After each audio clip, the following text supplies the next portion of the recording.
Welcome to eDiscovery Leaders Live, where I get a chance to chat with luminaries in eDiscovery and related areas. This broadcast is sponsored by Reveal-Brainspace, the industry's leading AI eDiscovery platform. Don't forget to subscribe to watch me, George Socha, weekly with leaders in eDiscovery. Thank you for tuning in.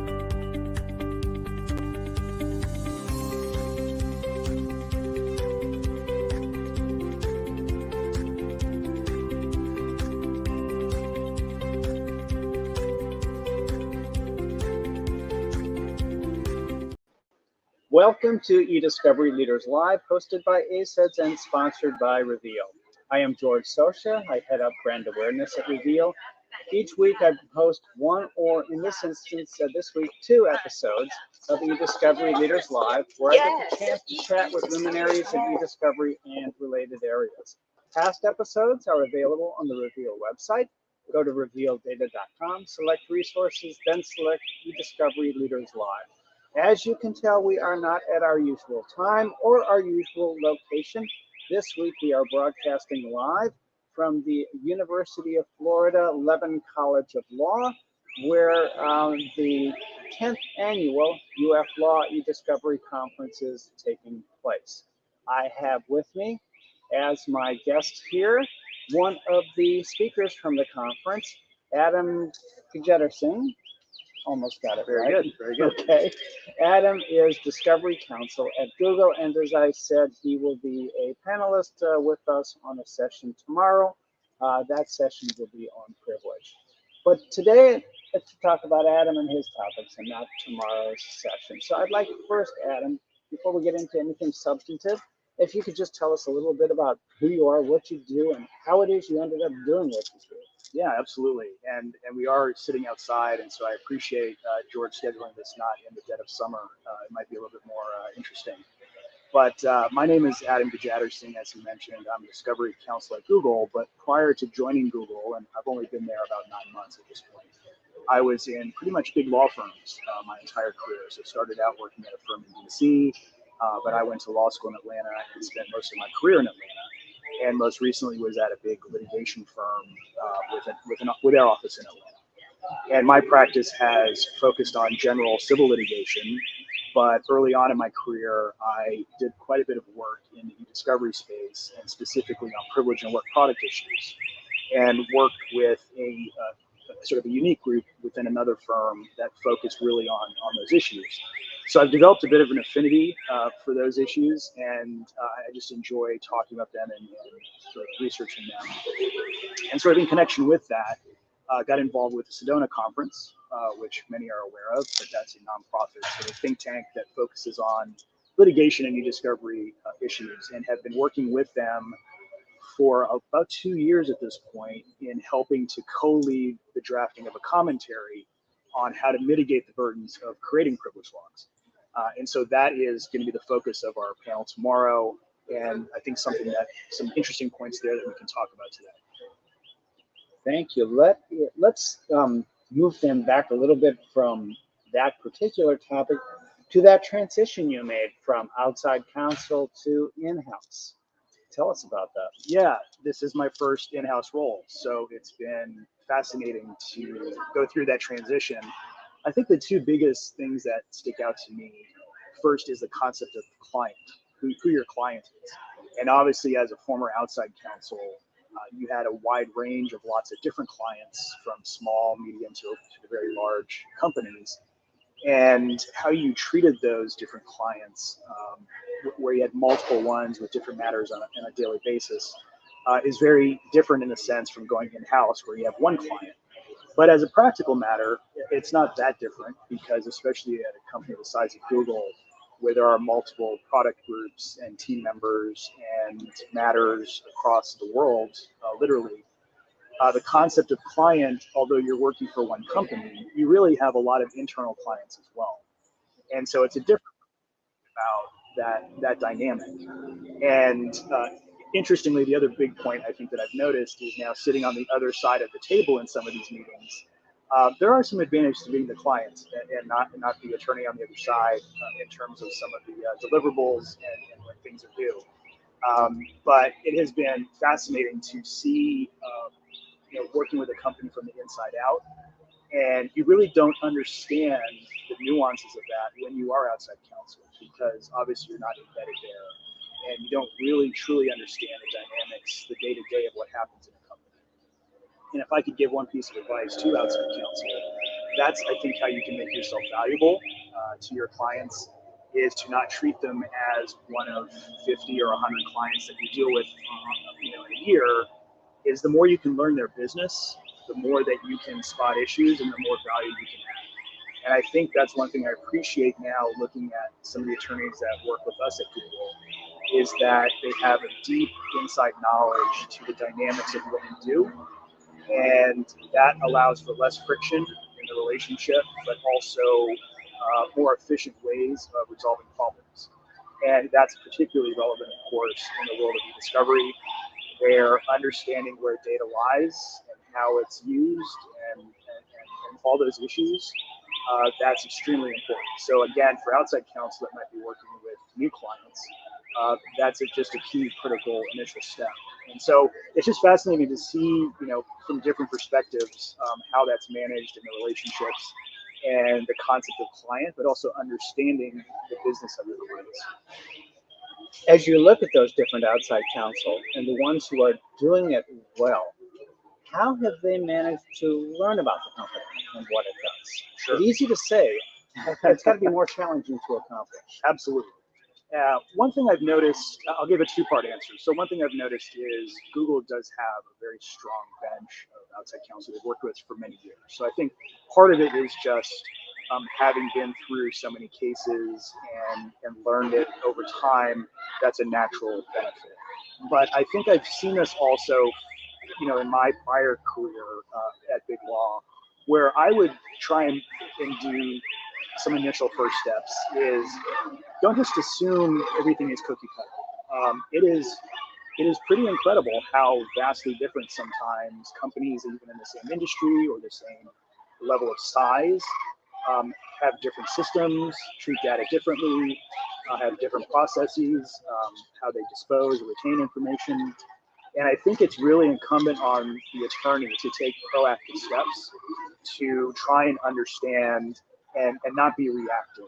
So rather than waiting until you're in the middle of discovery to start asking hard questions about where things are, you really want to take advantage early on in the process to data mapping, or to ask, how things are done, or what are your retention policies, or who are the people that are in charge of X, Y, and Z, so you know the right stakeholders to get to when you need to address those issues. So I think the short answer is it's being proactive and not reactive, and don't rely on the client. Don't expect the client to give you what you need. You have to go out there and get it, and make sure that you're doing your job to give them good advice. Now, the law firm might be looking, the attorney in the law firm is looking at one new client that they don't know so well and want to learn more about. The in-house attorney has any number of outside counsel, any number of other things going, and might not want to spend a huge amount of time going over yet once again all this territory about what data there is and where it's located. How can an outside attorney best handle that? And for that matter, what can an in-house attorney do to more effectively manage all of that? Yeah. So I think if you're in that situation where it's a new relationship and you're sort of trying to figure out balance in any given case of time versus reward, and everyone's busy, and like you say, if you're a client in-house and you've done this routine numerous times and you don't want to go through it again, I think that's a good lesson for both sides. So from the in-house counsel side, depending again on your type of organization, is just taking the time for information governance and working with the right people in your organization to prepare some of this material in advance. And really, that's just good data hygiene to begin with, is taking stock of where you are, what you have, and how you're using it, but then documenting some of that in a defensible way, so that when you do have a new matter, or maybe you're working with a new counsel, you don't have to go through the pain of trying to reconstruct that. It's already there and available, and you can hand that off to them. And from the outside counsel side, I think there are some fairly easy lifts that you can do, is just understanding doing your homework. Take a look at prior matters that your client has been in. There are these great resources called Westlaw and Lexis, and dare I say Google search, where you can go and look at what your clients have been involved in, whether it's news headlines or actual cases or government investigations, whatever it might be, and that can give you some insight into what challenges they have and maybe some things they haven't thought about. And again, that's another huge value add for outside counsel is something that I always try to do was, we're dealing with these issues today, but have you thought about this potential problem tomorrow? And let's get ahead of that. Even though it may not necessarily come up in this case, reading the tea leaves, this could be an issue down the road. So I think it's a combination of, again, the parties working together and doing your homework, but also counsel. I think it's a really good point you raise, is trying to help your outside counsel help you. And that's just a matter of trying to document processes and where things lie and how things work so that you don't have to recreate the wheel each time. As you said earlier, you have spent a large amount of your career and your time focusing on attorney-client privilege and work product issues. Not every litigator's favorite topic. How did you get involved in that in the first place? Yeah, you're right. It's for some of us, a few e-discovery nerds, it is a topic of choice, but not everyone is into it. I worked at a group that was an e-discovery kind of focus-centric group within a big law firm. And this was in the early days of e-discovery. And one of the immediate problems that surfaced as people were trying to deal with really exponential volumes of ESI was, we've got 1 million documents here. How do we make sure that nothing privileged is inadvertently privileged? And that became an interesting challenge and a problem for me. And I actually just took a strong interest in it and helped develop some processes and ways of dealing with that. And the more I got into it, I just found it intellectually stimulating because it's a serious issue. It's a make or break issue sometimes where, God forbid, you have a highly sensitive, privileged legal memo that slips out because someone missed it in a review, or you didn't have good analytics or even AI type processes to try and catch that sort of thing. So really, that's just how it started. And it was really in the early years of e-discovery because I just saw it was a serious, very important issue. And I was thinking about, what are the best ways to try and deal with that? And just the more you got into it, the more interesting it became. And certainly it's top of mind, obviously, with the recent Supreme Court. There was a lot of big case with in-reg grand jury. The Supreme Court was going to decide a potentially very significant privilege issue. And it was all a buzz for us privilege nerds. And ultimately, it didn't happen. They decided not to address it. But it certainly, I think that was a good highlight for how important this is and the amount of amici briefs that went into that. It was a very big issue. And I think it's something that people don't necessarily pay enough attention to early enough. That can be a problem because there are things you can do early in that process to try and help manage that so you're not caught off guard halfway through your discovery. I know we don't have that much time and we've got a full panel on this tomorrow, but what are some of those things people can do? Yeah, so really there are several easy steps, and I'll start with one that ties into what I just mentioned. Is I've worked on cases, for example, where it turns out there was a key employee who was actively involved outside of the regular course of business in working with attorneys to help them prepare for litigation or a government investigation.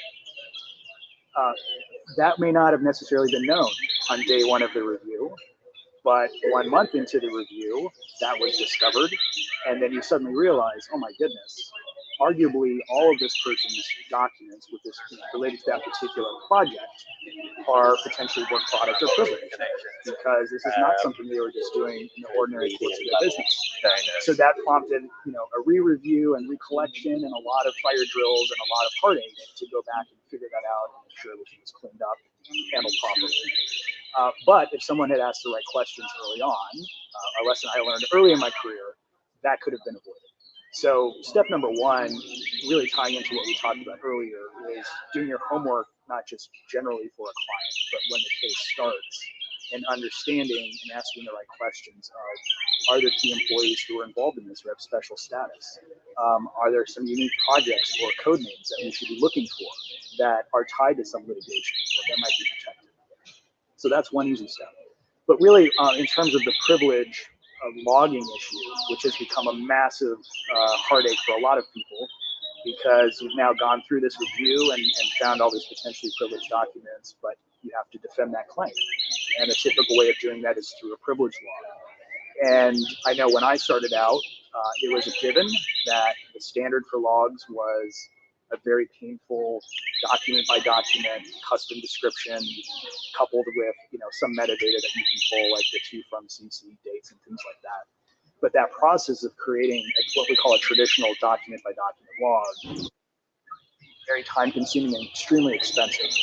So here are some tips that we can talk about that are useful. Number one, right off the bat, trying to exclude categories of documents that don't need to be logged on. For example, if there are communications with outside counsel after the date of the complaint, I think reasonable minds can agree that those are extremely likely to be protected as privileged or work. So let's not waste everyone's time in having to try and log those. Let's agree that that's a category we can exclude. Redacted documents. If there's a redaction on a document and you see that document, you're still going to see 90% of the information you get on a privilege log. You're going to see who it was from and who it was to, and a lot of other information to give you context. So that might be another category that doesn't necessarily need to be logged. And there, of course, could be lots of other variations on this depending on the type of case. So one big thing is thinking about categories to exclude right off the bat can be super helpful. And then the other big thing I'll mention is the concept of alternative privilege forms, alternative formats. So rather than having to do a document by document log, which is arguably the most time consuming, there are a lot of other options out there. For example, there's what we call a pure metadata log, where you are literally just pulling the metadata from those documents and putting it onto a spreadsheet and cleaning it up, and that's it. That's literally the easy button for creating a priv log.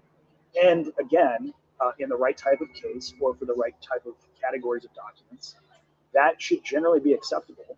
And you can have an agreement with the other side that if there are specific entries that you want more information on, we're happy to work with you on that and get you some more. But let's agree that this is an appropriate starting point and save everyone some time and money. And then the final one, which I think is slowly becoming, in my opinion, the most reasonable sort of perfect balance between cost, benefit, and reward, is I think what we're calling the metadata plus topic log.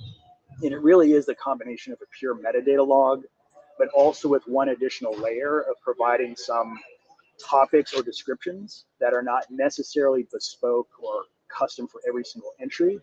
They are specific enough to give you some more context, but they're not so specific that you're having to spend that extra time to draft unique descriptions for each entry.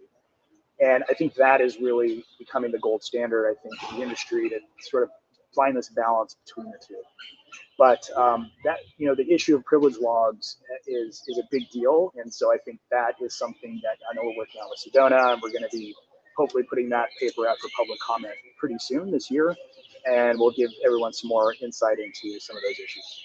With these various non-traditional privilege log approaches, how widely do you think they are used right now?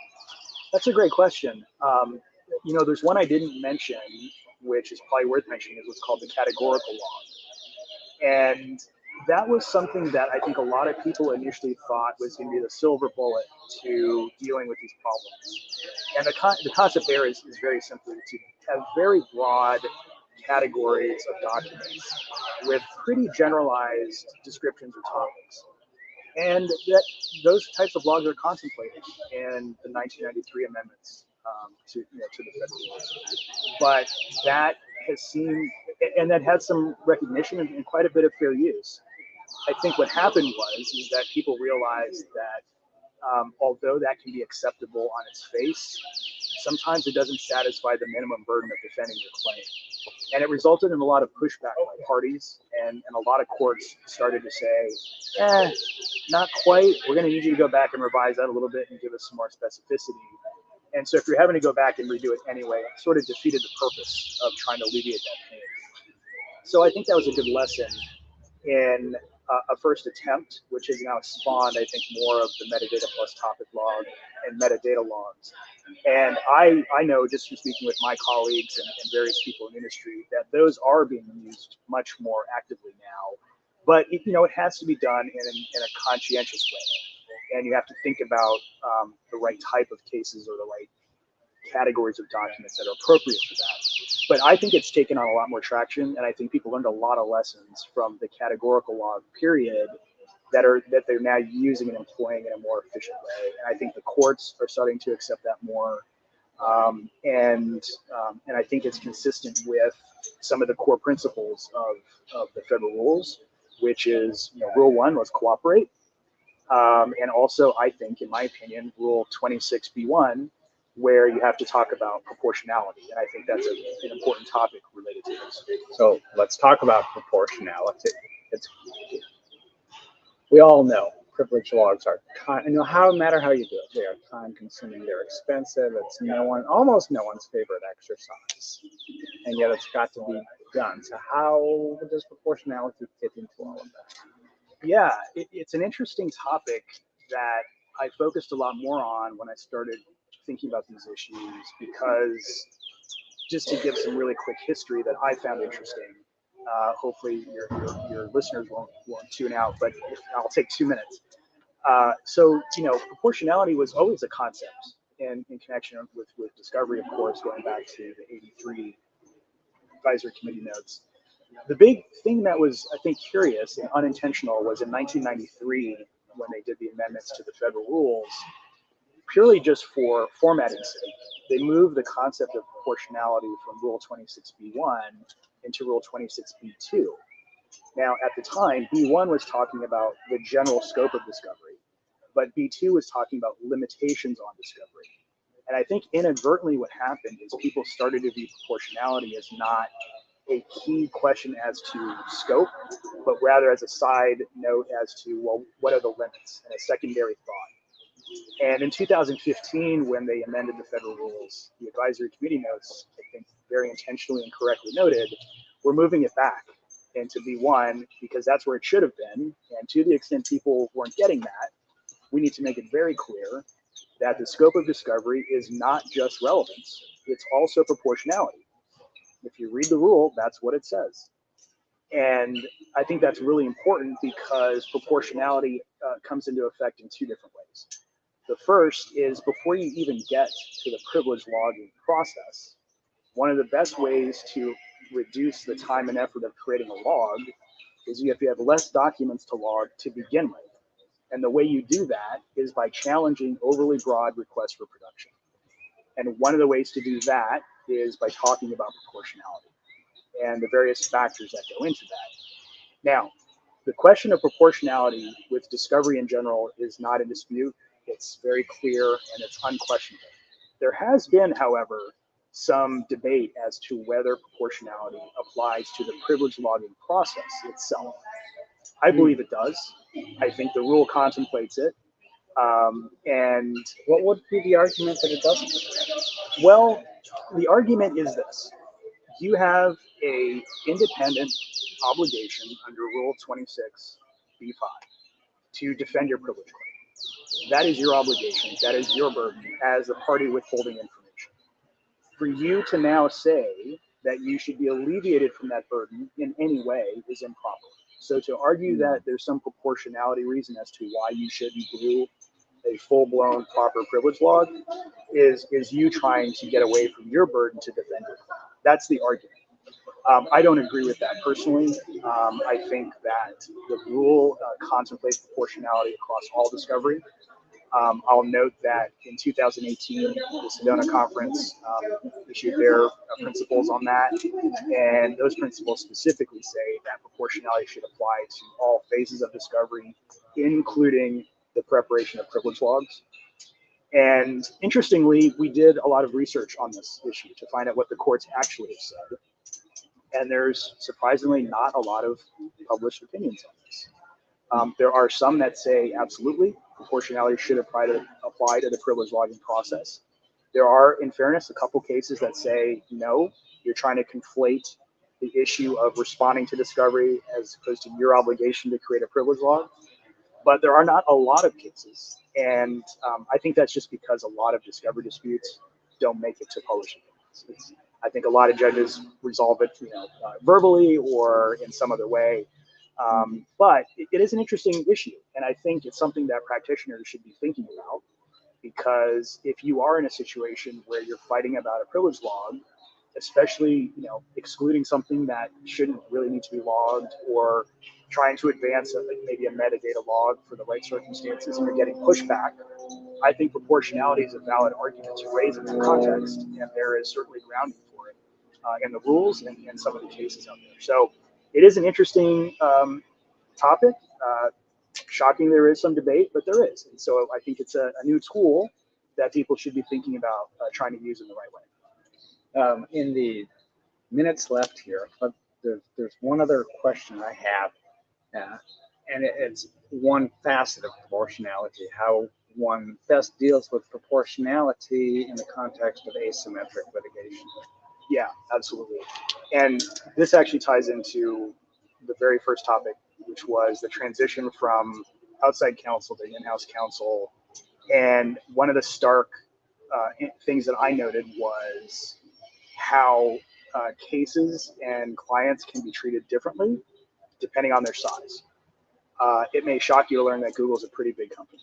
And I've noticed that if you are purely talking about an undue burden argument with respect to certain discovery issues, a lot of parties and even some judges will not really give that much credence, because how can anything be burdensome to a big company, no matter who it is, right? If you're a Fortune 500 company and you have a lot of resources, how could anything be burdensome? It's a million documents. Just get a bunch of people and knock it out. Who cares? Who cares how much it costs? And I think that's why proportionality is another important topic with the idea of asymmetrical litigation, where even if it's big company versus small company, or two big companies, the key is what is the fair resolution of that dispute? And instead of just focusing on undue burden, which is one factor, if you read the rule of proportionality, it has several factors, including how important is this discovery to resolving the case? It's not just a matter of how much it's going to cost, but is this even important? And I think that is where the proportionality factors tie into the idea of asymmetrical litigation, trying to level the playing field. And it's something that, again, I think is really important for practitioners of all clients and all sizes, because it can come in a lot of different ways. Well, Adam, thank you very much. For those of you who want to hear more on this topic, join us tomorrow afternoon, 2 p.m. Eastern, for a session I will be moderating, and Adam will be a speaker on privilege issues. Adam is Discovery Counsel at Google. I'm George Socha. This has been Discovery Leaders Live, hosted by ACEDS and sponsored by Reveal. Adam, thank you very much. Thanks, George.